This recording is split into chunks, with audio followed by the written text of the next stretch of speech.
अर्थमंत्री अजित पवार यांनी विधानसभेत महाराष्ट्राचा अंतरिम अर्थसंकल्प सादर केला। त्यात त्यांनी अनेक मोठ्या घोषणा करत सरकारने कोणते निर्णय घेतले हे सांगितलं। कोणते प्रकल्प सुरू आहेत आणि कोणते प्रकल्प राबवले जाणार आहेत हे सांगताना त्यांनी 15 मोठ्या घोषणा केल्यात। त्या कोणत्या पहा ग्राफिक्सच्या माध्यमातून।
तर अशा प्रकारे रस्ते, रेल्वे प्रकल्प, जलसंधारण, पर्यटन यासोबतच लाभार्थ्यांसाठी योजना यासाठी अर्थसंकल्पात मोठ्या घोषणा करण्यात आल्या।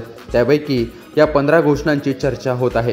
त्यात पोलीस भरतीचा मुद्दा पुन्हा आल्याने पोलीस भरती कधी होणार याची देखील चर्चा आता सुरू झाली आहे। अजित पवार यांनी सादर केलेला हा अर्थसंकल्प आणि या 15 मोठ्या घोषणा याविषयी तुमची मतं कमेंट बॉक्समध्ये सांगा।